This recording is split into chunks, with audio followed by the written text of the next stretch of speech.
Bonjour, je vous accueille dans mon atelier situé en montagne, en pleine nature, à 1000 mètres d'altitude dans l'arrière-pays niçois, où je vis avec mon mari. Je m'appelle Laurence Pierson Bonenberger et depuis plus d'une trentaine d'années, je réalise des icônes byzantines ancrées dans une tradition séculaire et utilisant la technique de la tempéra à l'œuf. Il y a plusieurs mois, le sanctuaire d'Alençon m'a contacté afin que je réalise une icône hagiographique des saints Louis et Zélie Martin, couple canonisé en 2015, parents de Sainte Thérèse de l'Enfant Jésus. Une icône, c'est autre chose qu'un tableau ou une peinture religieuse. Une icône invite à une rencontre. C'est pourquoi il est important que cette activité artistique soit aussi une démarche ancrée dans la prière et la contemplation. Nous avons la chance d'avoir une petite chapelle construite par mon mari sur notre terrain et qui nous accueille tous les deux quotidiennement. Il y a donc plusieurs mois, j'ai pris pinceau, pigment, jaune d'œuf, afin de commencer à réaliser cette icône hagiographique.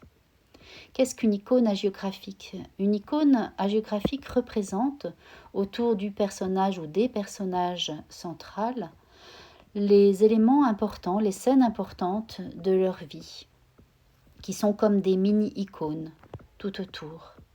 Il existe très peu d'icônes de Louis et Zélie Martin, et je crois, à ma connaissance, aucune icône hagiographique de ce type. Il était important donc que je me plonge dans leur vie et que j'écoute intérieurement pour savoir comment représenter de manière traditionnelle, mais parlant à notre monde contemporain, la vie de Louis et Zélie. Il y a donc, parmi les scènes représentées, celle de leur rencontre sur un pont d'Alençon, leur mariage, le travail en commun, le pauvre invité à la table familiale, la prière en famille dans le jardin du pavillon, et la dernière scène qui reste à réaliser, qui sera le reliquaire entouré de personnes de notre époque. Je vous invite à soutenir ce projet du sanctuaire d'Alençon en participant à la campagne de dons chez Credo Funding. Ces dons serviront non seulement à financer la réalisation de l'icône, mais aussi à la diffuser par des reproductions sur bois en différentes tailles. D'avance, je vous remercie.